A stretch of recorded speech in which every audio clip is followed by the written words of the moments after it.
now get funneled a couple $1 million every couple years. I don't know. I mean, it feels shady and it feels weird for sure. Real quick, for those of you, keeping score at home, Kevin Gossman from the Blue Jays goes to the Cubs, but then Jose Soriano from the Angels goes to the Blue Jays. Now, I would say that's a big upgrade for the Blue Jays, but not just for this year, for the future, because Soriano has many years of control. Gossman is purely a rental, and he's not been very good this year. He was very good last year for the Blue Jays when they made their World Series run. Luis Arias, that's a good one. Yep, batting champ, goes to the Phillies. So Philly's been struggling the past few weeks, so that could help them. I know that the pitcher, Trevor Male, longtime Red, who just pitched really well for the Giants against the Brewers, he just went to the Braves. Brent Suter, former Brewers reliever, just went from the Angels to the Braves. So teams are making moves, and are Brewers fans going to riot if the Brewers don't? And we have plenty more to get to with Scooble and with the where Major League Baseball stands today, but just like those are some of the updates on some of the other deals that have been made today and yesterday. Well, yeah, and then it just goes to, okay, you don't get Scooble. Mm-hmm. Like, do you view this team then? Like, is it complete?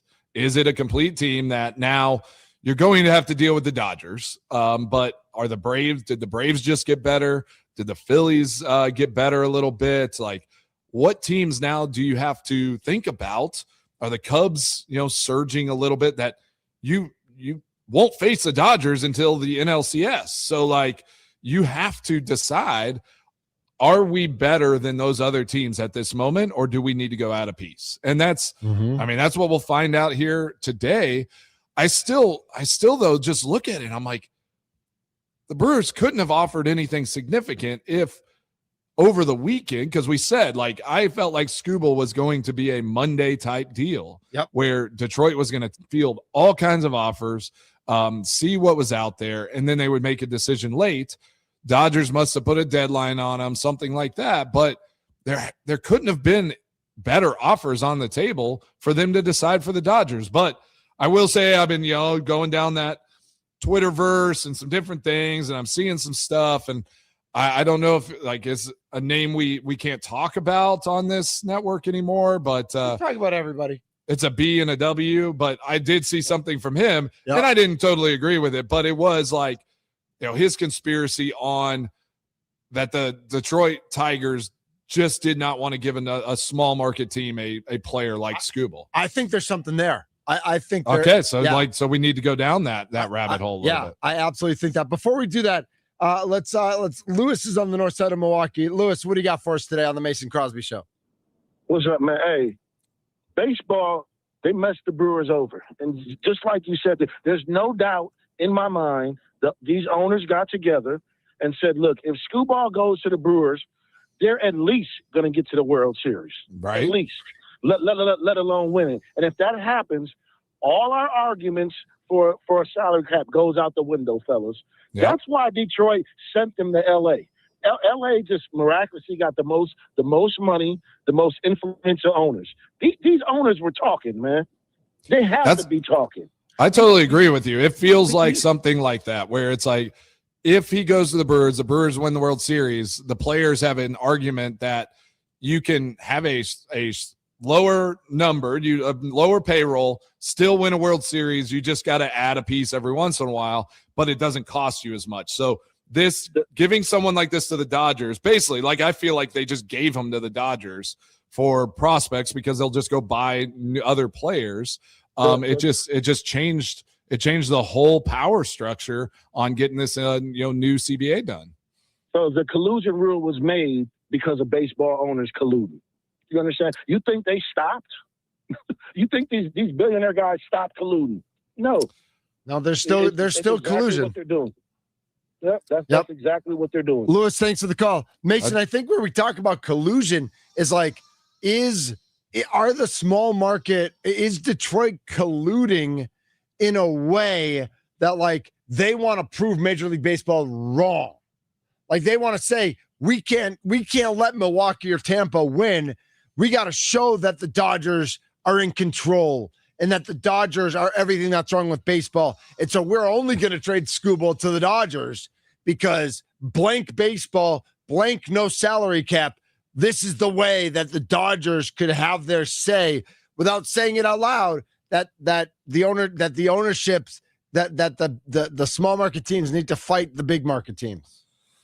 Yeah, I mean, yeah, clearly it's wild though, because it's like you have a, Detroit's not bad. Like they're doing fine. Like their season's okay. Like you said, they might be able to figure a way to sneak into to a playoff, a wild card spot. But like the Brewers have a system and a way of doing things that if you had a piece like Skubal, it's just like it changes the whole dynamic of what MLB, like the Major League Baseball is, right? So I do think there's consideration there when you make a move like that. If it's not cash consideration, like you just traded away, like right. Again, a guy that you think should help a team. Like if you think he's going to go and help the Dodgers be just unbeatable, why would you give him away whenever you're already paying his salary? So I just, it doesn't make a lot of sense. No. Because like, if you think about a Skubal in NFL terms, it's like a Micah Parsons, right? Like it's like top guy, or even, but yeah, yes, that is like that. And you're going to give 2 or 3 first round, like you are trading away the future of your franchise to get a guy like that. If you're an NFL like an NFL team, right? And they have a salary cap, they have all these things. So like, that's where I look at it, where like, is Detroit saying we're going to give this guy to the Dodgers and then we're going to fight to get some control over the players over this, in this next CBA. Tim Special 72 writes in on YouTube. Yes, Detroit made that move to bring the salary cap issue to a head. Needs to be a system that protects smaller markets. And of course, all of our video streams are on the Growth Law video stream. Injured Growth gets it. GROTH right there as well. And listen, there's a lot of people. I believe everything. I believe that Detroit, after talking to LA, didn't talk to anybody else ever again. I believe that Detroit would only make a trade with the Brewers if Logan Henderson was involved, which is crazy to me because Logan Henderson is a proven major league pitcher. Right. They got 3 prospects, and one of them might be really good, and one of them was really good before he had Tommy John in 2024, and that's fine. That's what I don't understand, Mitch. Yes, right. I just don't understand that the Dodgers didn't have to give up any of their any talent, like any proven talent that is on their roster. They just got better for this year to go win another World Series. Like, it's crazy. I get it. Detroit's offloading Skubal so they don't have to pay him the rest of the year. But like, they weren't going to pay him in the offseason. Like, you're already kind of in deep enough. Yes. Like, I feel like it's so odd that the Detroit wouldn't pick up somebody off that Dodgers team. Or is there nobody on that roster right now that's not a prospect that they could afford or that they wanted to pay and have control over down the line? Like, is there anyone on this Dodgers roster that's playing that is still under Dodgers control for a long time? Like, they're all just free agents they signed and they're all big money contracts. I mean, a lot of them are, especially the pitchers, and I think that's what, correct me if I'm wrong, but I think that's what I think that 2 of the 3 guys that Detroit got were pitchers. So they wanted pitching more than anything else. So maybe they wanted pitching more than they wanted Pena or Fisher or some of the other big names with the Brewers, obviously not trading Madej. But I just think that, like, and knowing that they weren't going to trade their top guy, the Dodgers, their top guys are all free, Yamamoto and Ohtani are, Ohtani was a free agent. Yamamoto was a free agent from Japan. Glasnow and Snell were both free agents or trade. Like, they're all free agents and trades. Like, they're not, they have a lot of homegrown hitters. Yeah. But not necessarily young guys either. So it's like, it's I don't know. It's a broken system. And right now, all of our heads are exploding. And I love what Paul just wrote. Hi, guys. I really like your theory about the owners are in cahoots. Maybe the Pirates would now be interested in trading Paul Skeens to the Brewers. Skeens obviously not having the season he's had in the past, but I'd take Skeens right now. Yeah, but I don't know. Are the Pirates going to ask for Mizorowski and Drowan and whoever, like Anchurio? They're going to be like, yeah, we need 3 of your best guys if you want that. Like, is that? Do you think that's what the Tigers were doing to Brewers and some of these other teams? Just like, well, we need 2 proven starters and one of your best prospects. Yeah, I'd love to hear what the Braves and or the Rays are saying. The Braves had to be in, right? Because they went and got the pitcher from the Blue Jays. So like they wanted a starting pitcher. Yep. And they had to have the Rays got Freddie. Yeah. Well, who would you rather have? Freddie Peralta or Tarek Skubal? Well, Skubal, of course. Sure. And so to think that the Rays didn't have a conversation with the Tigers, I assume they did. Exactly. You're right. The Braves got the guy from the Giants. From the Giants, sorry. Yeah, no, it's okay. And it's like, and so we are anxiously awaiting. Apparently, Bryce Harper is moving back to the outfield. He hasn't played outfield in a couple seasons. Okay. But with getting Arias, they're moving around their infield, and he's going to play the outfield. So it's like, those are the stories I like when we have the trade deadline. Like veterans willing to sacrifice and move positions and do things to make your team better. Yeah. Like I love those stories. But the whole Skubal thing, I mean, now again, if he beats the Cubs tomorrow, I'm not going to complain. Right. I don't hate, but it's so. Tommy and Stella says, well, the Tigers now get first dibs at Boris agents for the next few years. Right. And it's like, is that what it comes down to? Is that like the Tigers made a deal with Skubal's agent so that they get like, kind of like we talked about Rich Paul and controlling LeBron. Yeah, it's like, we'll help you out down the line. Yeah, we'll help you with other guys. Well, let's talk about the Brewers guys that they did make a little trade, right? They made a little trade, yeah. They let go of a couple guys, and we just got prospects, guys that are minor leaguers, right? Well, we got a prospect, and the other guy. Well, actually, they both have major league experience. But they are going to be in the minor. Like they sent them to Nashville. Right. They're both going to be in Nashville for now. I mean, listen, Bo Naylor has played parts of, 3 full seasons really with Cleveland. Okay. Yeah. Like 2 full seasons. He's not great though. No, he's got a career 199 batting average. He's not great. Career 651 OPS. When he was first drafted and he came up, he was supposed to be better than his brother, Josh Naylor, who's a nice player for the Guardians. Yeah. And so Bo, he's 26. He's a catcher. Thinking about, is this like if you can't get a deal with Contreras, like he's just kind of hedging if he kind of forms into something, he could be a guy. Right. I mean, he's depth there for sure. And like, listen, Gary Sanchez is old. So is Sanchez like going to be healthy for the whole season? Are they going to bring him back? You never know. It's a nice move for depth. The other guy, the reliever, is again another relief piece. Yeah, which is fine. But it's like I was actually surprised they did give up as much as they gave up for these guys, and they must think there's something to Bo Naylor, the catcher, because Yoho was starting to look good in the bullpen. Not great, but good. Yeah.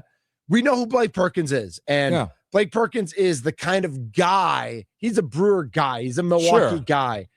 They sent him up and down a ton this year. I believe he and his wife are expecting. So I have a friend who, one of Mrs. Thunder's best friends, she was like, "Oh my God, like what else could go on with the Perkins family right now?" Like she was feeling that. And we had to have a talk about like, listen, you've seen it in professional sports, Mason. Like if sometimes a wife, you stayed in Green Bay, but you've talked about it, how you and Molly talked about moving sometimes. And like, there could have been a move during a pregnancy or during, they don't consider those things. Right. Yeah. Exactly. It's not like, and like that. It's like they're going through a tough time or they have family thing. Like that's unfortunately, maybe, I guess it's just part of the business. They're just not considering those things whenever it is, when the business of sport takes over. But yeah, it's, I don't know. Who do you think who do you think they go for? Do you think there is a move here for this Brewers team? The rumor is Clay Holmes.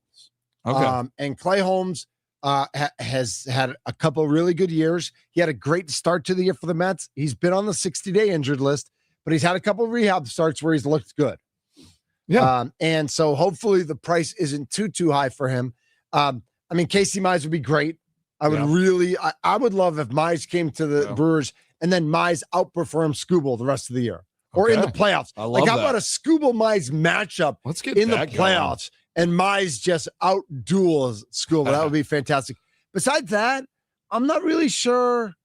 Like, those are the two guys I'm kind of thinking about, and I know that a report came out about an hour ago that the Brewers are calling about Clay Holmes specifically. Okay. But I think the Red Sox are also.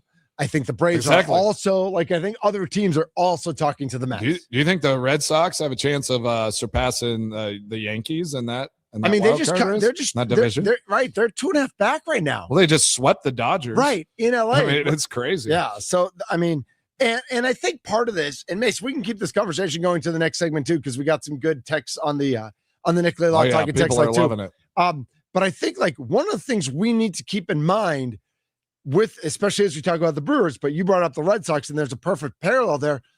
The Brewers, again, were 6-0 against the Dodgers last year. Yeah. There is a difference between what you do in 162 versus what you do in 4 out of 7. And it's great. All right. It's great that for the second year in a row, the Brewers have got to the trade deadline with the best record in baseball. Yeah. That's fantastic. We love the Brewers. We want them to be the best record. But that doesn't mean they are best equipped to win a 4 out of 7 series. Those are two very different things. And as good as the Brewers are right now, they need to get better in line to win a 4 out of 7. And that's not who they are right now. It's just not. It's not. Yeah. I mean, with what Dodgers just did, like, now when you look at that pitching, like that lineup without Scooble, I was like, I mean, this Brewers team, like, they could have a chance. Like, if their bats are better than last year in that series and all of that, and just find a way. But you had Scooble to that. And like, if the Brewers don't make any kind of corresponding move, you are just basically saying, like, we're going to flip a coin if we can, find a way. We hope for a bad day from one of their elite starters, which just is probably not going to happen in those situations. But is this Dodgers team? I mean, I remember growing up, like, it was the Yankees, right? Like, this was the Yankees of the 90s everyone was mad at the Yankees for winning championships and paying for team and just overspending and all of that. They still spend a lot, but they came back to earth a little bit. So who knows? Maybe the Dodgers have this window of time. They pay for all these free agents, all of that. They're going to have to reload at some point, right? Like, these guys are going to get older. Mookie Betts, Freddie Freeman, like, they're going to have to rebuild this thing at some point. And maybe that's the deal, is like, you just have to build like the Brewers, and you have to find a window where the Dodgers are not the Dodgers for a couple seasons, and then you have to pounce. Well, and here's the gross part. If there's a lockout next year, the Dodgers are going to reload during that time. Right. And like, they're just going to trade prospects for young Mookie and young Freddie and young, go get the next ones. Right. Exactly. Plenty of more to get to. Dave Schroeder, WBAY sports director. He's up at training camp with the Packers. We'll talk to him at 1:00. But we're going to keep this Brewers line of discussion going. Who can the Brewers get? What is the move to make? And how do you feel about the status of Major League Baseball in 2026? Mason, I'm glad you have a voice. I'm glad you're feeling better. I'm so happy. On a scale of 1 to 10, how nervous were you? Like, when were you the most nervous? Like, at some point yesterday or this morning, or like Saturday night? Saturday night. Okay. Yeah. I got home and I literally could not talk.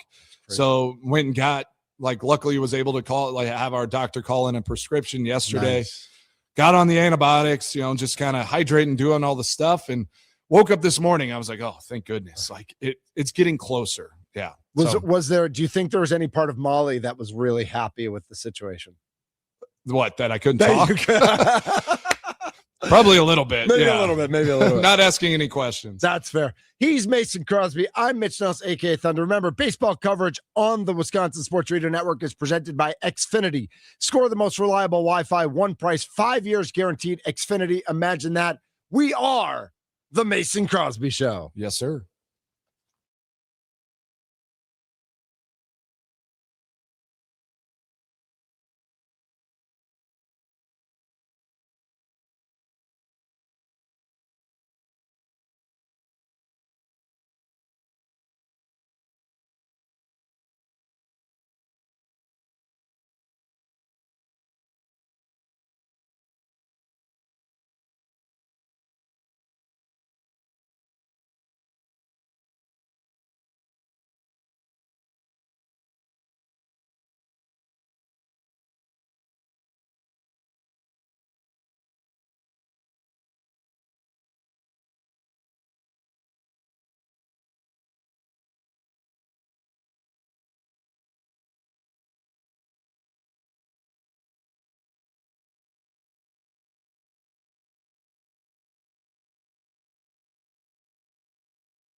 Mace, do you think it's too late for me to ask Rebecca Black if she would do like a Monday song?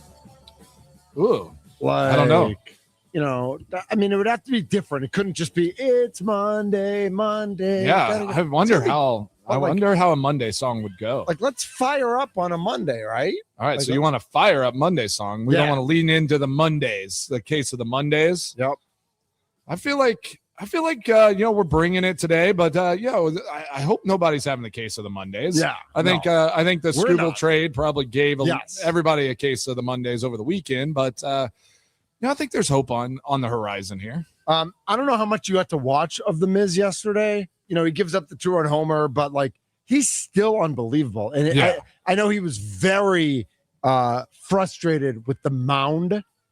And didn't I say it on Friday, Mason? And we talked about that. And I shouldn't have a team.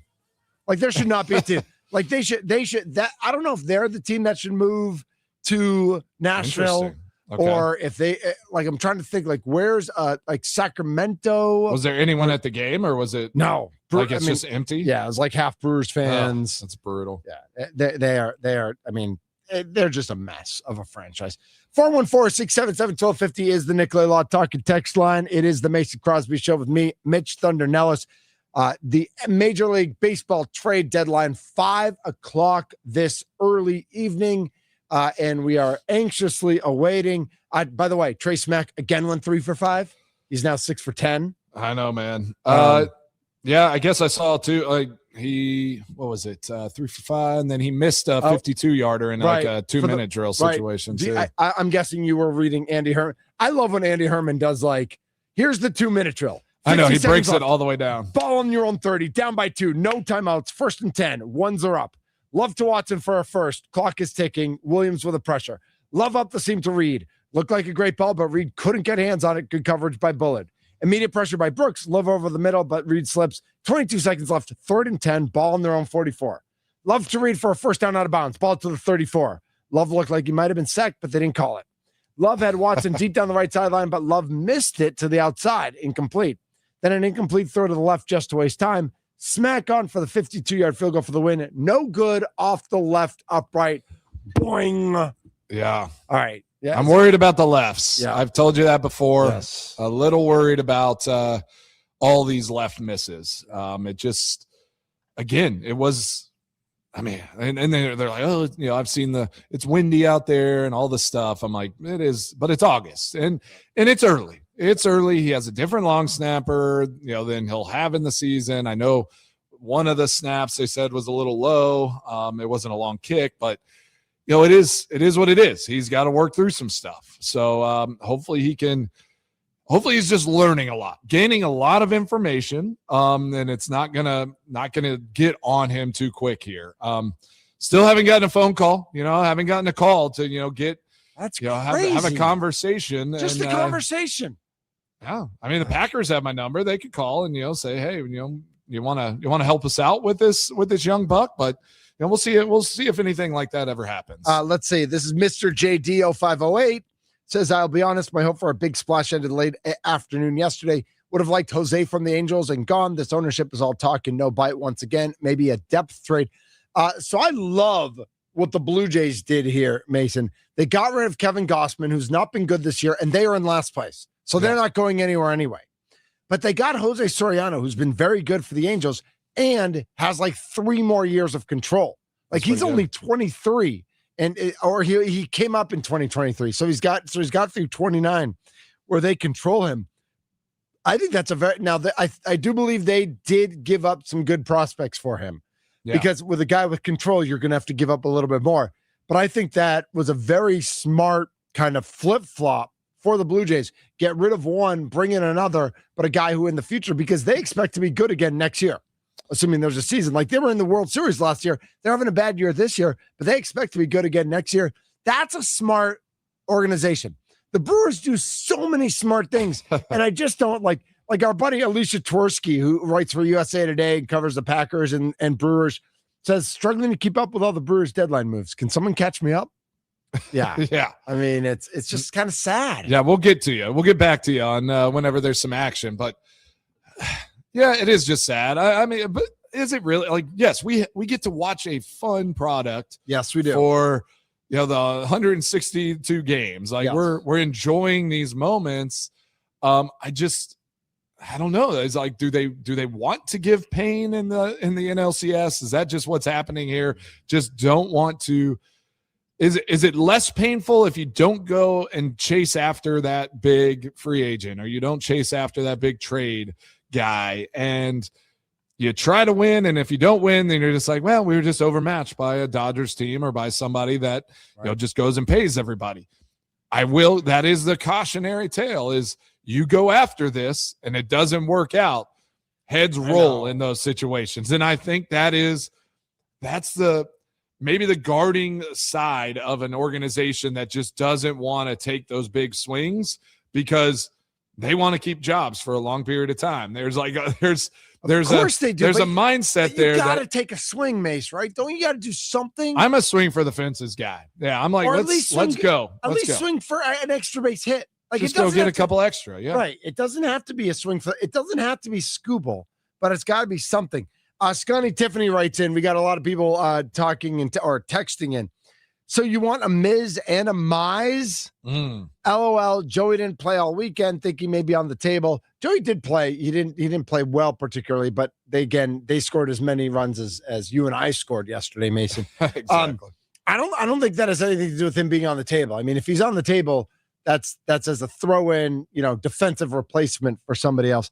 I don't think I'd be surprised. There aren't too many guys on the major league roster that the Brewers would be looking to trade or that other people would want. I mean, Garrett Mitchell, might be one of those guys. If Sal Frelick was healthy, he might be one of those guys. But everybody looks at the Brewers farm system and salivates. So I don't think there's too many players. Maybe Lara, because his contract is so cheap, but I can't imagine too many other players that other teams want. I think that's the thing with this Brewers organization, right? Like the guys on this active roster are Brewers, like they're Brewers through and through. Like the Brewers developed them. I don't think a lot of other teams look at that roster and say, oh, we got to have that guy. Right. Like he's going to fit and be great. I mean, we've seen some of the guys that the Brewers have traded away and not been amazing, right? Like they haven't gone and just been gangbusters. So like, I think the farm system intrigues other teams because it's like, we'll get our hands on this guy and we'll bring him into our organization and our system before he becomes ingrained in what the Brewers are trying to do. Because I feel like whenever you're a part of this Brewers team and you're in that starting rotation, you're in that lineup, like they're just different types of players, and there's an expectation on how you're supposed to play. They're great players and they're great Brewers, but I'm not sure they would always be a desirable choice for another organization. I think that's a great way to put it. It's like, we've seen that. We've seen that with the Packers. I mean, listen, you see that with certain organizations who do things their way. Yeah. And as opposed to, and sometimes you just don't feel, where you feel at home, is where you succeed the most. But I guess I say that too, though. But I mean, if Jackson Churio's on the table, teams are going to come and right. They're going to be jumping at guys like that. Some guys transcend that. Sure. Right. Absolutely.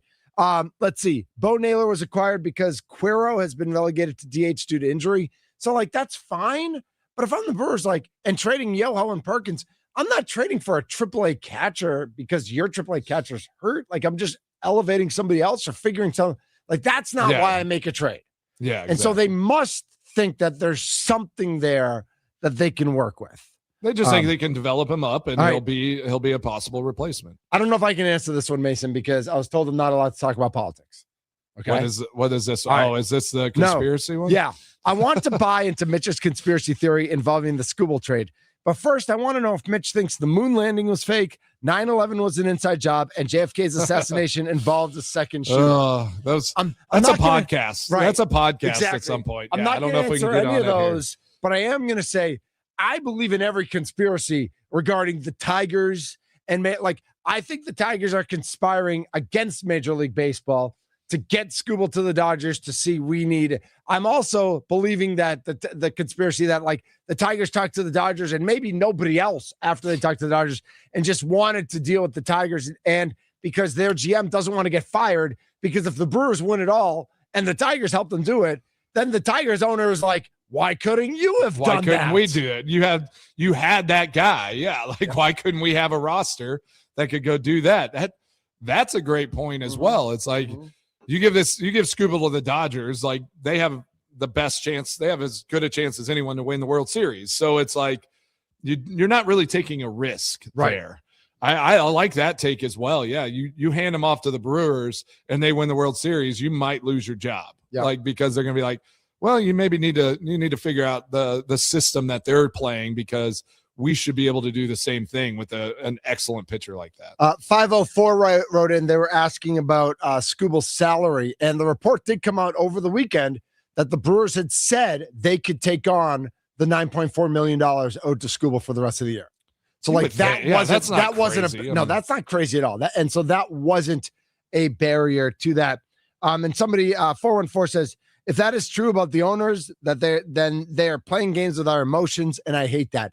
Mason, I know that it's the owner's job to protect. Like, I do believe owners want to make fans happy. Yeah. But I also think they want to make their other owners and investors happy, and they want to make the marketing people happy, the business people happy, the baseball or football or whatever the sport is. Like, they have a lot of different audiences that they need to keep happy. How hard do you think it is as ownership of a team or general manager, or like Matt Arnold is the vice president of baseball operations and Rick Schlesinger is the vice president or the president of business operations. Yeah. And Rick has told us he doesn't get involved in this stuff. But does Matt Arnold need to think about, like, did John Horst need to think about trading Bobby Portis? Like, he didn't trade Bobby Portis for 2 or 3 years when he probably could have. And there are people in Milwaukee who think that's because of Bobby's relationship with Visit Milwaukee and with the city of Milwaukee. Yeah. Right. And that the goodwill that it lent, and like how much of all these different avenues of trying to keep people happy to the owners and the general managers and the presidents of business and baseball and football operations have to take into account. I will say in Wisconsin, it's probably higher than in other places, right? Okay. Whenever you are in a small market and all of that, I do think you have to consider your fan base and how it affects your local economy and like the feel and the energy in the community. I do think that's a huge piece, because Bobby Portis, if he's raising money, giving a lot of money away, like finding things, charitable part of a community, that's impactful, right? Mm-hmm. If you're in New York or in LA, it's like, I mean, it's probably a drop in the pan, right? Compared to all the machine of what those cities are. Yeah. So you do have to consider that a little bit more, I think, whenever you're making moves and considerations. I just always think, though, if you think owners consider fans and consider things like totally, you got to look at Jerry Jones first and foremost. Mm-hmm. He has been open about, if the Cowboys are not in the news, I'm going to make something. I'm going to make a newsworthy situation happen, good or bad. Like, Jerry Jones doesn't care if he trades a player, makes a move, does whatever. He just wants attention. And attention drives revenue, and attention drives fandom and all the stuff, because the Cowboys haven't won in years, right? And they are the wealthiest organization in all of sports, right? Like, their franchise just continues to grow. Their fan base, like, I go down to Texas all the time. How many Cowboys fans hate Jerry Jones, or at least say they hate, like, Jerry Jones world and all the stuff, but they buy and they consume and they love the Cowboys. So it's like, it's a fascinating kind of balance that these owners have to play. And Jerry Jones learned it a long time ago. It's media driven. It's whether it's good or bad, you just have to have your name in there, and you just have to create a story and a media presence that is going to get people to consume in some form or fashion. T in Lacrosse says, I think the Tigers ownership wants a lockout, and there's no better way for a lockout than trading Scooble to the Dodgers. There you go. Plenty of more to get to. I'm Mitch Nelson, a.k.a. Thunder. He is Mason Crosby, and he kicks him through the uprights. Smack. Come on, Trey. This is the Mason Crosby Show.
This is the Mason Crosby Show. Mitch Nellis, Mason Crosby here with you. Let's see. The yard sale shopper is at it again. I think most fans would agree that we don't expect the cheapest billionaire to make a huge splash every year, but once every 4 or 5, especially with this pitching, wake up, commoners. Stop paying until the billionaire gets a clue. Guaranteed contracts must die. That's from Greg on the text line, Mason. Yeah, Strong. I mean, I totally agree. I mean, I just think every so often you gotta go and chase something, right? It's obviously Yelich is paid at top dollar and like some of the, but every once in a while you gotta go chase if you want to kind of keep your fans happy. Daryl echoes that, Mason. When is Mark going to say, I'm getting old and I want my team to at least get to the World Series? His family has enough money to live many generations. Go for it. Yeah, I don't know. There's a difference between business and sports people, right? Yes. Like, yeah, if your mind is only on business and all that, like yes, you would love the championship, but I think it's just like, all right, how do we plot along? How do I preserve? It's maybe not even a mindset about like, preserving for your kids and generations, but it's just like you almost can't get out of your own way, right? And say, right, what is more important? Like, what is more important? If I take a little hit on the bottom line and we win a championship, that's probably the more important thing, especially for a sports person. A sports guy is going to say, I'm going to push all my chips in and I'm going to bet on myself and on this team, and I'm going to go and get a championship. Mr. JD on the YouTube channel, if management is about saving their jobs and not taking a splash and trying to get better and have a better chance to get into the World Series with this team, then they need to leave. Not just management, but ownership as well. And I think that's what we're battling with here. Is it management or is it ownership? Is it both? Is it one more than the other? We talk about that with the Packers as well, and they don't even have an owner. Business, like you want to be consistent and grow like consistently over time. Sports, you want to win championships. Yep. You have to win championships. That's the end of the day. I totally agree. Training camp is underway. Matt LaFleur spoke earlier today. Dave Schroeder, WBAY sports director up in Green Bay. He's going to join the show next. When we come back, he's Mason Crosby. I'm Mitch Nellis, a.k.a. Thunder. We are the Mason Crosby Show. Happy Monday.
A Super Bowl champion. The Green Bay Packers have won the Super Bowl. The Packers' all-time leading scorer. A game winner for Mason Crosby. It's time for the Mason Crosby Show with Mitch Nellis on the Wisconsin Sports Radio Network. Powered by the Potawatomi Sportsbook and on the free Odyssey app.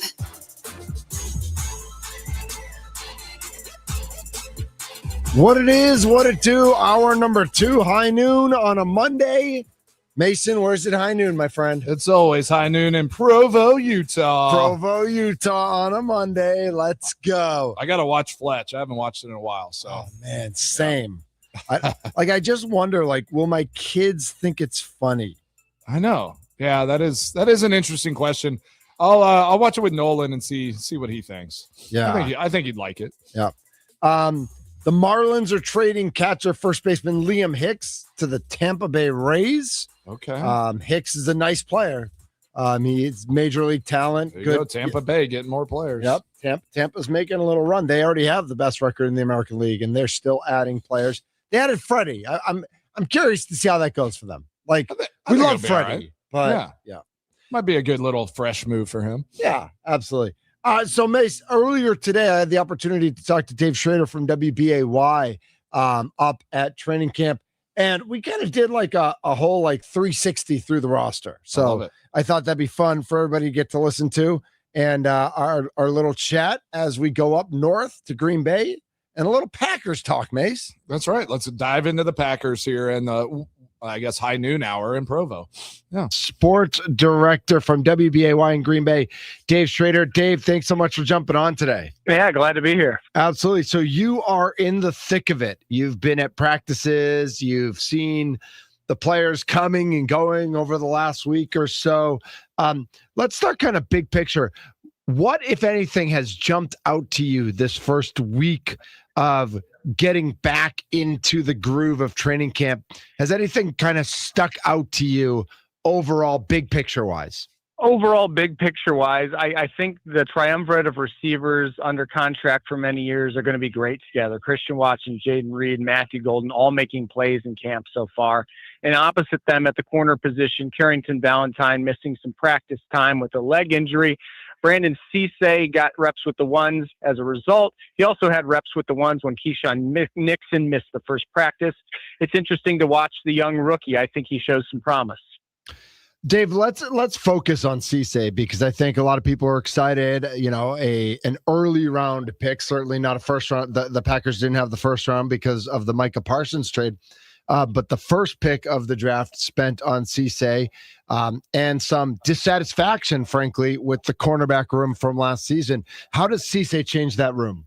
I don't think he would be a day one starter if you've got Valentine and Nixon healthy, but I think by midseason you could see a performance-based change there if one is warranted. Of course, the fan base doesn't love the tackling ability of Carrington, doesn't always love the coverage ability of Nixon. They are serviceable NFL players. They're not upper-level starters in the eyes of most. So you're always looking to improve and create competition. So I think Cisse helps there. We talked to him the very first day at camp about acclimating to NFL life. He talked about the biggest schematic difference he's going to face in the NFL versus with the South Carolina Gamecocks. And he says less press man. He played not exclusively, but he played a ton of press man in college. And at that level, it's what he loved to do. But in the NFL level, everyone's better, and you got to learn to play different coverage styles. So I think there'll be a little bit of a learning curve there. But he's a guy who seems like he has a good head on his shoulders and a lot of confidence. So I don't mean to harp on just the cornerback and just on Cisse. So when can we expect him to break into that starting rotation if that's where he's going to end up? And is it? Listen, as a fan, I'm excited about him because I think he brings in athleticism, and I think that is a room that needed to get better. Am I too excited too early because I want him to start and I want him to have an impact? Do I need to hold my horses a little bit? I think so. You keep in mind week 1 is against Justin Jefferson and Jordan Addison, right? You want to work guys in. I think Nixon is thought of more highly within the building than outside of the building. And I would imagine Carrington Valentine as well. Carrington, of course, 2 years ago in the playoffs, got stiff-armed 3 times in one play by Dallas Goedert, left in the wake on a touchdown. Last year, people give him a lot of guff for what Derrick Henry did, but he still got Derrick Henry out of bounds, I believe, on that play.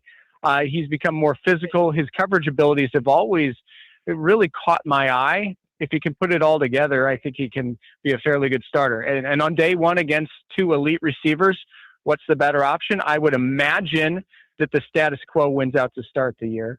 I'm not sitting here saying Brandon Cisse looks better right now than those 2 and that he needs to start day one. I'm just saying for a rookie, he does not seem to be a liability that's picked on left and right and given up plays constantly. Dave Schroeder, WBAY Sports Director, joining us on the Mason Crosby Show. Well, the other thing you mentioned that you've been keeping an eye on, especially, is the triumvirate of wide receivers. Of course, Watson, Reed, and Golden. Can Matthew Golden replace Romeo Doubs' numbers from last year? And what is exciting you the most about these guys? Yes is, I love that your answer is yes right away. And what's exciting you the most about these 3 guys? I think the hands on all 3 are remarkable. If you remember last year, of course, Jaden Reed got hurt, but the year before, he was making all these deep contested catches down the field. Christian Watson started his pro career with a drop of what should have been a 75-yard touchdown at Minnesota. And I think he had 1 drop all of last year. He has shown remarkable hands in camp. And Matthew Golden, the way he's plucked the ball has always impressed me. And now that he's getting more opportunities with Dontavion Wicks gone and Romeo Doubs gone, and a year of comfort in the offense, coming off that wild card breakout where he finally had that existential exhale for his first career touchdown, I think these guys, if you put it in their zip code, are going to make the play for you. And I think that's going to be huge for this team, especially once you get Tucker Kraft back. And he sure looks like a man who is bound and determined to live up to what he said this June, that he wants to be on no snap count, full go week 1. I think the offense, if the offensive line holds up, can do some remarkable things right out of the gates this year. Let's talk about Tucker Kraft, and then we'll get to the offensive line. He gets activated and immediately is, one of the most impressive physiques and strength and athleticism put together. And so what, how are there enough balls for, with the 3 guys and with Golden hopefully stepping up and Kraft coming back, how do they share enough of the football so that all these guys get fed? Well, I think they can. I think if you look at the production from the receivers last year, you add in Bo Melton, Dontavion Wicks, Romeo Doubs, everyone. If you basically give the lion's share of that to your top 3 receivers this year, they're all in line for about 750 yards. That's about how many receiving yards the receivers accounted for last year. So with 3, it's easier. And Tucker Kraft playing a full year, he's going to bite into that, of course, because he's a stud. But I remember back in yesteryear when you had Jordy Nelson, Greg Jennings, and company, Randall Cobb all talking about trying to each get 1,000 to try to be the first team with 3 1,000-yard receivers. Sure. I don't know that 3 can go for 1,000 with what they like to do in the run game with Josh Jacobs and with Tucker Kraft emerging, but I think 750 apiece is doable. Obviously, they're not all going to have the same exact stats, but I think each individual is capable of that type of a year if the balls go their way. And with fewer receivers that are alphas, I think, or alphas or secondary ones like Wicks, I think that they can each expect that and should want that. Okay, so as we're looking at all of those offensive options for Jordan Love, let's jump to Jordan real quick, and then we'll get back to the offensive line. How is Jordan Love's leadership developing with this group of wide receivers, and what does he need to show? What does he need to prove to himself or to Matt LaFleur or to his teammates or to the fans? Like, who does Jordan Love need to be this year? Jordan Love just needs to be himself, because he is carrying himself with a certain swagger and confidence that I think he's really grown into in his 3+ years as a starter now going into year 4. I remember when he was a backup and watching him in OTAs when Aaron would go off to wherever he went off to do ayahuasca and whatever every offseason. All those fun and I called things. him Captain Checkdown. Yep. I called him Captain Checkdown because it seemed like he read his progression slowly, didn't trust the deep balls, and was always checking it down. This is the opposite of that. This guy does not mind in the least to grip it and rip it and trust his guys. And I think continuity plays such a big part there. You don't fire Matt LaFleur because you know how well he works with quarterbacks in large part. and because he's had a lot of success when his guys weren't injured. I think last year he don't put as much on Matt as maybe the public wanted. And I think now with all these receivers that he's worked with for years, he's now the elder statesman in the entire locker room. Believe it or not, Jordan Love, the longest tenured Packer. That's crazy. I think that's the crazy, is Dave. brimming. Like that's Wild, huh? that is wild. It is. It makes you and I feel old, doesn't it? Yeah, you could say that again. Dave Schroeder, WBAY Sports Director, joining us here on the Guest Hotline, powered by Gruber Law. One call, that's all. So let's get to the offensive line because, Jordan's going to need time to get the ball to his targets. They've got the three amigos. They've got Tucker Kraft. We'll talk about the running back room. How important is it that guys know what their positions are? And yeah, injuries are going to happen and guys get moved around, but it just seemed like everybody was revolving all the time last year and it was not. Yeah. And so how important is it that guys know their role and are able to be put in the position of their best spot this year? I think it's impossible to ignore that, right? Yep. I mean, there are things that you're good at and that you're bad at with your job. And while your job may require you to be able to do everything, you and I both know, and everyone listening at home knows, that there's certain parts of your job that you're better at. And then on the offensive line, if you're able to do what you're best at day in, day out with the same people next to you, you can really get into a groove. And I do not believe that can be discounted.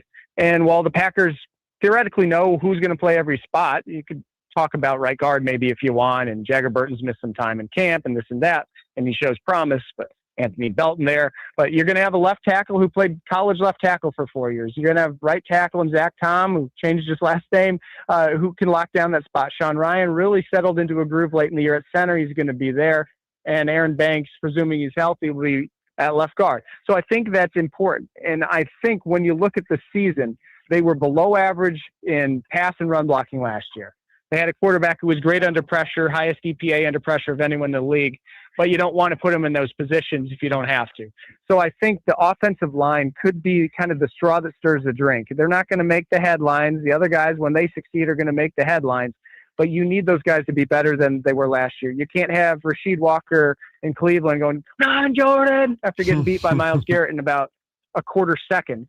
So I really think the continuity plays a huge role. And just if everyone listening at home just thinks about their own daily life, their own job, their life at home, dealing with kids, what they're good at, I'm good at mowing the lawn, other people are good at this, it's better to do what you're best at. I love that, and I think we all can learn from Elton Jenkins on that one, right? No comment. Is there any Josh Jacobs update, and is Marshawn Lloyd actually ready to have an NFL career? No update on Josh Jacobs, of course, stemming from his arrest in May and no charges filed. Marshawn Lloyd, I'll believe it when I see it. He's played one career game in 2 years.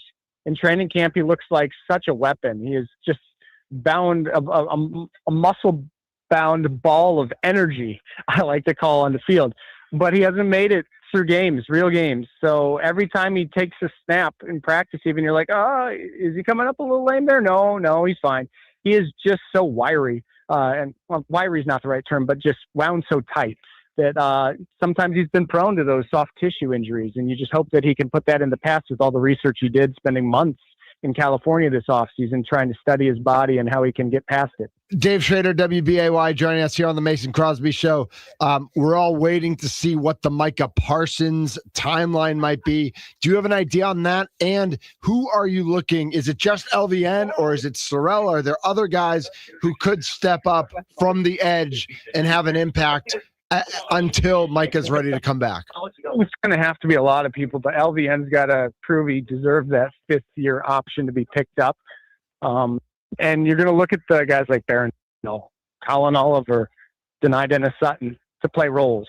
They've been versatile, some of those rushing from the inside in practice this year, and Devontae Wyatt, who just got paid. He's a great pass rush interior defensive lineman, and he wants to prove it after getting that big payday. Yeah, that'll be fun to watch. And I know we talked about the corners already, and the linebacker crew.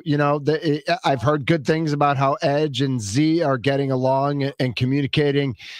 Is that a group, and is Edgerrin Cooper specifically someone you look to even elevate his game more from where he's been his first couple of years? Absolutely, he's an ascending player. who shows so much. And the fact that Zaire Franklin believes in him to the level that he does tells me something too. A former All-Pro himself, now a ninth-year vet, consummate pro who comes over from Indianapolis. When he first got here, he talked about on Kyle Long's podcast, he texted him right away saying, we have to be the best two linebackers in the league, best duo in the league. And he says last year in training camp when the Colts and Packers practiced against each other, that he sought out Edge after the practice just to talk about how much he respected him, just coming off of what was then his first year in the league the year prior. So I think those two can do some monster things. How does Jonathan Gannon deploy everyone, those three safeties who are so good you don't want to take any off the field? I can't wait to see how that works out. I also think we're going to have to temper expectations with a new coordinator and without Micah that first month. But once they hit the ground running in mid-October and beyond, I'm really excited for what they can do. All right. Well, you mentioned Jonathan Gannon, and we still think he's in the witness protection program because, we haven't really heard from him yet. But I believe we got the press release that he is planning to speak on Wednesday. Is that true? And what do you expect to hear from him in his first official holding court with the Packers media? Well, he talked to us after the draft, but yeah, I expect buttoned up, boring by design. The players talk about the energy he brings to their meetings and to their practice, and it's so funny because he does not show that to the media. So I fully expect him to be boring by design, and then behind the scenes work his wizardry. All right, Mason Crosby is like chomping at the bit right now. He's like, Mitch, you got to ask about Smack. He was only 3 for 5. What's good? Is there a chance he stinks? Is there a chance he's great? There's always a chance, right? Remember Roberto Aguayo? When you draft a gosh. kicker, I mean, they didn't draft him as high as Roberto Aguayo, but it's a different game. And as Mason, I'm sure, can attest, the mental part of it is huge. I think Mason made 19 straight playoff field goals. McManus made however million in a row kicks last year in the regular season, but then missed in the playoffs when it mattered to close out the Bears and missed in Philly the year before. There's a chance to anything. There's a chance he's the next coming of Adam Vinatieri. There's a chance he's the next coming of Roberto Aguayo. And going 3 for 5 on a very windy day in training camp, I'm not sure is an indicator of us knowing either way. It's training camp. I feel like maybe it's just happenstance, but I feel like NFL coaches pick the windiest days, and then they want to put the kickers out in front of the public and the media to see how they perform under pressure. And while Trey Smack has talked to us about how practice is the time to work on things and figure things out, you got to rein it in, and you don't want to put days like that forward because next thing you know, social media is a buzz. Oh, my God, does this guy stink? And then next thing you know, you better stay off social media so you don't get in your own head. I imagine that would be the case. If I were a kicker, I would delete all social media and I would live in a cave. I love that. Anything else that we missed or that's on your radar as we move into week 2 of training camp? Family night this weekend. Let's go. Family night. So best night of the year. I have the a 4- players and love it. 6-year-old. It's fun. It's a fun time. I know the players don't necessarily love it, but I think they do. Tucker Kraft talked about how special he thinks it is. He's got a little one now this year, so I'm sure that'll weigh on him a little differently. And Dave, I have to tell you, I know you have a 4- and 6-year-old. I've seen your kids on video before, when we've had the chance to do that. My 16-year-old just drove from Whitefish Bay to the to the corners of Brookfield Mall with a friend for the first time ever.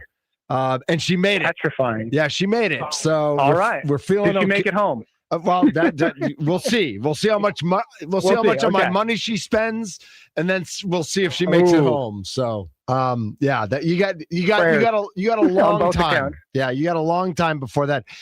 Real quick, are you a WWE fan? You didn't happen to be at SmackDown last Friday? Okay. I know that a lot of the players are. I've never gotten into that myself. No worries. We will skip the SummerSlam update then and SmackDown in Green Bay last Friday and say thank you so much for jumping on today. I know you're busy in between practice and availability and all those sorts of things. Dave Schroeder, Sports Director, WBAY in Green Bay. Thank you so much for jumping on today. Yeah, my pleasure. Thanks for having me. So we learned a little bit there from Dave Schroeder and the team. It is a little windy, so maybe that's why Trey Smack is missing those kicks. Mace, I don't know what is wind ever an excuse? I've never been able to use it, and I don't. I obviously that was a great interview. I think he does such a good job, but I don't think that they schedule practices just so that the kickers have to kick and win. It's just kind of the luck of the draw on the days. But yeah, it's always windy in Green Bay. That's right. It's just going to get colder and windier as the season goes on. So learn a lot. I hope he's just, like I said before, if you take these experiences and you learn from them and you kind of start honing in and just realizing like how it works there, it can be positive. But if it gets up on you and it starts weighing on you, that's when the trouble starts. So it's exciting. I can't believe we're almost a week in. We are a week into training camp. They're rolling along. You did mention family night, and the only good part about family night is the end of family night, whenever the laser and fireworks show is going, and fun. The kids, the kids part is really fun. The practice itself is a bit of a tricky one to maneuver through. So outfielder Joe Adell goes from the Angels to the Guardians. Let's see, the Orioles, Taylor Ward goes to the Mariners. The Padres are getting Robbie Ray, a veteran left-handed pitcher. From the Giants, and Adley Rushman, I think he was an all-star last year for the Orioles. A catcher goes to the Red Sox. So Orioles to the Red Sox. A couple trades there, Orioles, Red Sox, and Padres, Giants in their own division. You don't see that very often. Still crickets over at is this a real trade? No. I couldn't tell. What did the Dodgers add another pitcher? Oh, did they? I did not see that. I thought I just saw Bubic. The kid from the Royals. Yeah. Did they? I actually just saw his name pop over. I don't know if that's complete. Acquire left-hand pitcher Chris Bubic from Royals. Yeah, is he good? I think he is. I don't know what he's done all year, but I know he has the stuff that can stymie guys. Is this just like a guy, though, to get him through the rest of the season, and then obviously Ohtani and all their studs come back for the playoffs? Assuming everybody comes back, then he will not be. And let's see, he's only pitched 9 games this year, so I assume he's been hurt for much of the year. But he's 3-2 with a 4.11 ERA. Last year was a 2.55. The year before, 2.67. Jeez, yeah. So he's he has it in him. He hasn't been great this year, but he's 28. He's from Cupertino. Yeah, I don't know. He's a former first rounder. Yeah, freaking Dodgers can be Hintage in West Dallas. Be real nice if we got some hitters. Not panicking, but come on, do something. Yeah. Hitters, pitchers, something. Just do something. I feel like they. Right? I'm riding with this team no matter what, but it would feel nice if they just made the effort and made a move, right? Yeah, just do something. Do you think if they don't get somebody, do you think they should come out and say, hey, we went in on this, or is that bad form for the players that they thinking that they were trying to trade? Don't give any information, but hey, we tried. Yeah, I think. Would you like to hear that from the Brewers? I think if I'm a player, I want to know you tried. I don't want to know. And a fan, right? A fan, you want to know. For sure. Want to know they tried. But even in the clubhouse, I think Josh and Zabe were talking about it this morning about what it's like for Murph or what it's like for some of the players when they find out Scooble's going to LA. Yeah. And it's why could, do the players or does the manager ask, hey, what could There's some players that are catching their breath. Yeah, sure. But obviously, if you're traded, you're going to a team. Being traded, way better than just being cut, right? At least you are going and getting another opportunity. But I think it's different for everyone, but definitely for the fans, I almost feel like there's an obligation from the organization to just at least give an insight into, we nibbled at this, we kicked the tires on that, stuff just didn't come through. And then, all right, we're riding with this. I think that narrative and giving that rhetoric to the fan base is a positive after these trade deadlines. I think that's absolutely right. Lots more to get to, more trades coming in as we watch MLB Network and ESPN and all the other sports networks going on. And of course, Twitter and X and all the immediacy of all those things. Also keeping track on, just Jordan Love whipping the ball to Christian Watson left and right. Just like, looking good early in camp for sure. No doubt about it. So plenty more to get to. And of course, Sparky's going to have you with Wisconsin Sports Daily. He'll have you all the way up to 5:00 today, really locked in as we get ready for Brewers Pirates. That's right. The Brewers go right from playing in Anaheim to a home game, which I know, you like to have that day off, but they do not. They start a 4-game homestand against the Pirates. Sprody's on the mound tonight. All right. Chance to get right against the Pirates. He needs to get right. We need to see a good day from Sproat. I agree. He's Mason Crosby. I'm Mitch Nelson, aka Thunder. We are the Mason Crosby Show.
Mason, right?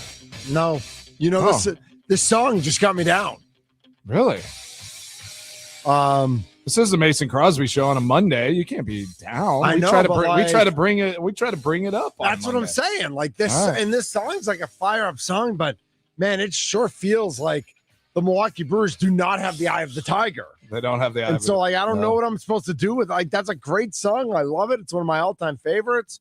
And it's like, man, that is not our Milwaukee Brewers right now. Well, I like what Tommy and Stalis said. I think they should come out and say all these other teams made these trades so that they could try to be as good as us. Yeah. So by that logic, why would we change our team? Everyone would know it's a lie, but it sounds cool. So it would sound cool. Just throw out like just the super machismo, like just like we're just better than everyone. We know it. So like, why would we change this? One of the Brewers going to be like, get Sal Frelick back in a week and be like, oh, it's like we traded for Sal Frelick. That's going to be their move for sure. I mean, they got Lockridge back now. Right. When Sal comes back, they're going to be like, we had missing pieces, and now we are full again. You know what? I was just here, like, just seeing. By the way, that Bubik trade, that is a Brewers move. Like that is the type of. I'm surprised the Brewers didn't do that. Something like that, because he's like, you know, like he has a potential to be a really good pitcher. Yeah, exactly. And has like proven that he can be a good pitcher. Yeah. I know. And the Dodgers now the Dodgers are doing Brewers moves and they're paying everyone. Like, that's going to be tough to compete against for sure. You know what gets me? And as we were kind of going into the football space a little bit. Okay. How tough would it be to be like Mike LaFleur and take over the Arizona Cardinals, who are just stink? I mean, they're projected to be just awful. Yeah. Like, I wonder how that would feel stepping into a space like that. And like, can you, but all right. So here's my question. Can you know you're going to stink and just work on what you can work on?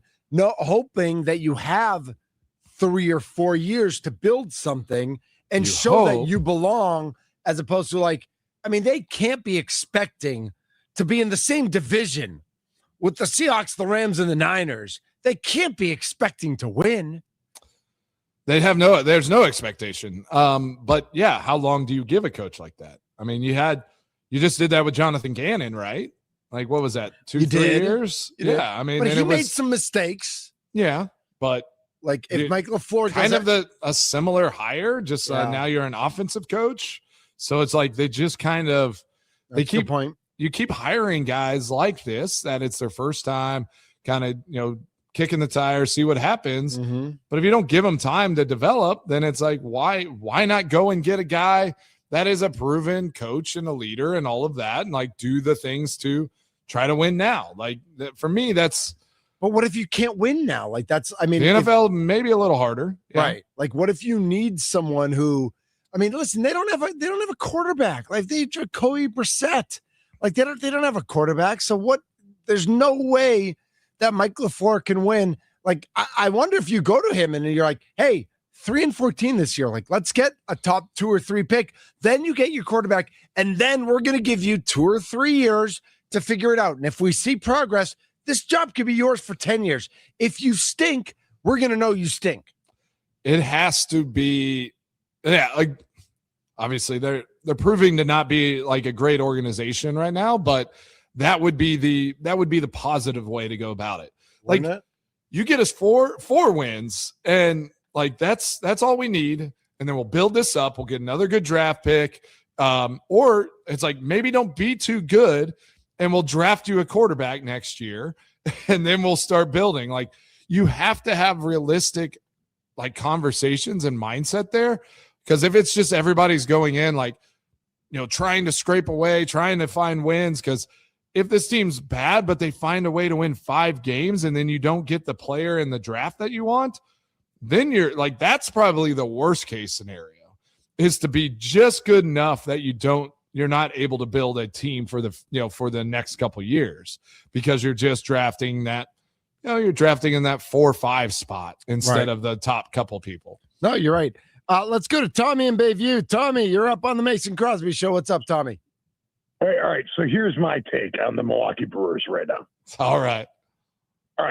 It's to put out a winner, and they generally do, but we keep letting them just do this. They do this every year, and then they just expect us to stay pat with it. Enough's enough. They either start spending more money, or you know what? We stop going. We need to stop just going. Yep. We can't let him That's the power. and That is. give them all the merchandise money, and you know what? Let's make them pay for the damn stadium. If they're not going to make a move, now you can put some money into paying us back for the damn stadium. I'm fed up with them. We had all weekend to do something, and we did nothing because there's no consequences for them. That's the only way. We can talk about it all we want, but the only way, yes, to get change is to, just to stop consuming, right? Like if you want something to change, it has to stop consuming. But the tricky part there is the second you stop consuming, they're gonna be like, well, we have no money now to do the things that you want. So it is a catch-22, but I do like it. Like, stand firm. And if they're not going to make these moves, then they got to feel it a little bit. I say we all go there one day and just pelt the field with rainbow sherbet.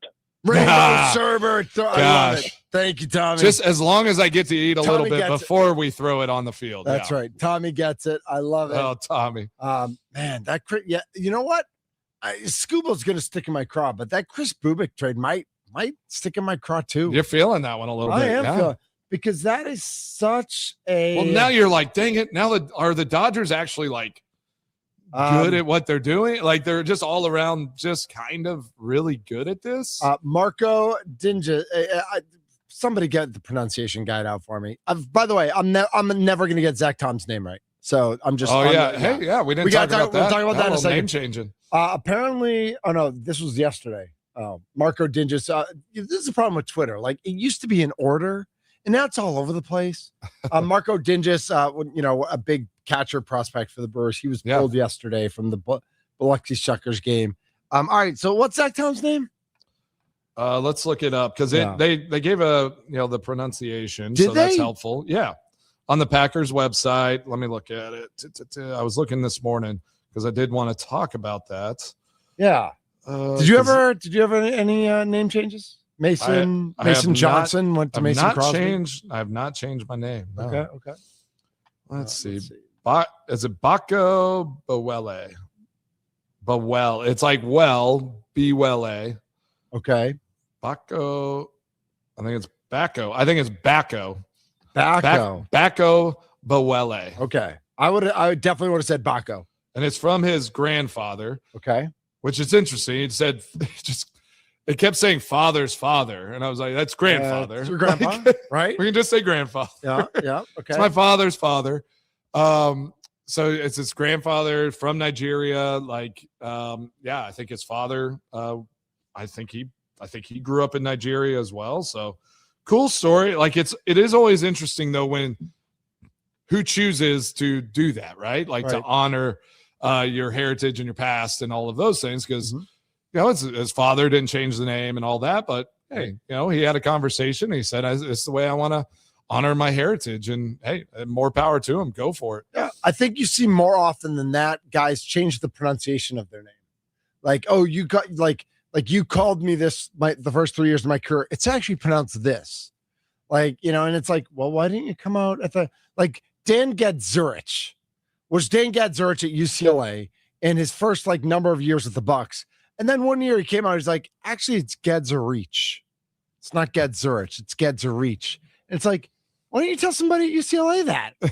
How long do you have to go for that? Yeah. Or did a parent step in and say, oh, by the way, that's not how we pronounce it, or that's not how it was pronounced in the old country, or I don't know. I always wonder about some of those pronunciation guides and who's pronouncing what. And you got to think yes, whenever you show up to the space, that's the first conversation. Media, everyone should say you got a kind of an interesting name. Let's make sure that we get that right. Yeah. Well, but there was someone media relations that they should have those conversations even before you meet with the media, right? Yeah. So there was Zach. It was Zach Triner. Okay. and his he went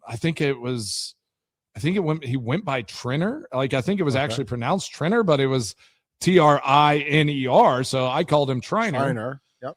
And he was like, after like 6 months together, he was like, yeah, it's actually Triner. And you're like, I was like, why didn't you tell me that? Like, why did we not have this? He was like, well, I was just happy you knew my name. And I was like, okay, that makes sense. Or like, you just said anything. So I think there is a mindset there where it's like, hey, I'm just going to stay. I'm not going to correct somebody, right? Like in these early moments. So that's funny. Oh, we're getting a little pushback by somebody on the. Are we? And I just want to say 262 writing in, relax. You must not have heard the whole thing, because I also said there's another side to that. Sure. If you don't show up and you don't do things, like, that doesn't make any sense either. So we're going to get callers and call in, and we're going to have fun going back and forth on both sides of it. But yes, like, you not going to games isn't going to solve the problem of them having money and wanting to spend that money. So right. We are happy with what the Brewers are doing, but I too also think they do need to go and spend and go all in. And if they don't win another World Series and they don't make any moves, that question is going to always be lingering. You guys seriously need to get a grip and show some appreciation for everything Mark has done in terms of who he's hired and the product that has been on the field. Better than the 9-win Packers every year. Wow. All right. You know what? None of that is not true.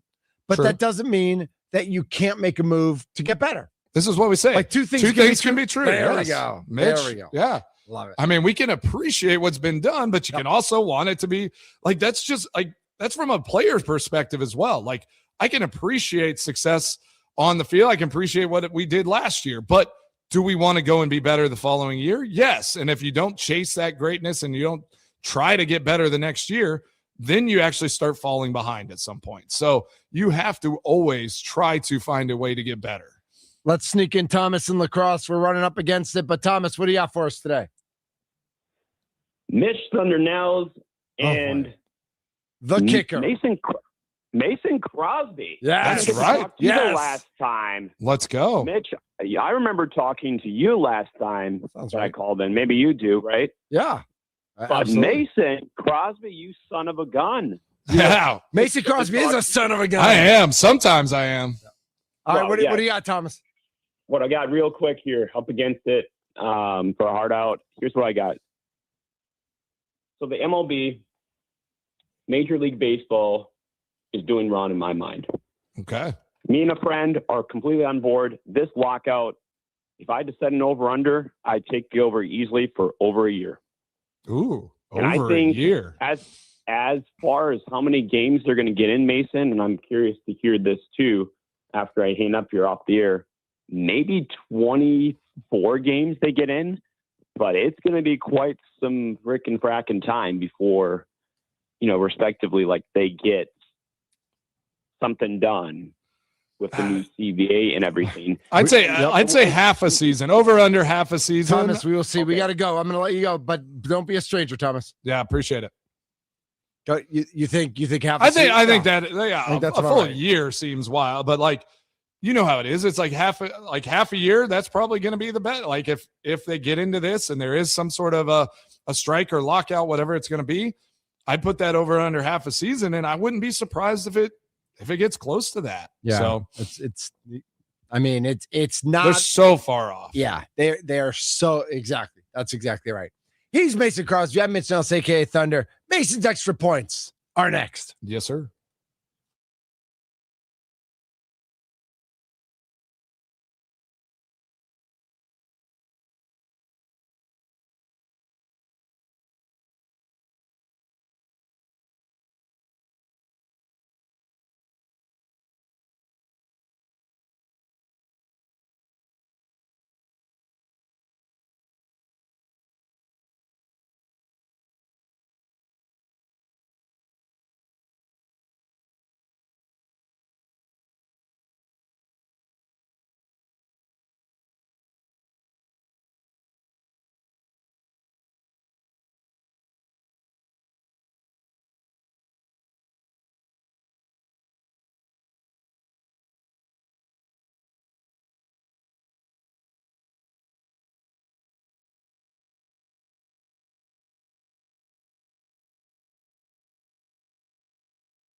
What's on Mason Crosby's mind today? Now I'm thinking. It's time for Extra Points, powered by the Potawatomi Sportsbook on the Mason Crosby Show with Mitch Nellis. Tell me what's on your mind. On the Wisconsin Sports Radio Network.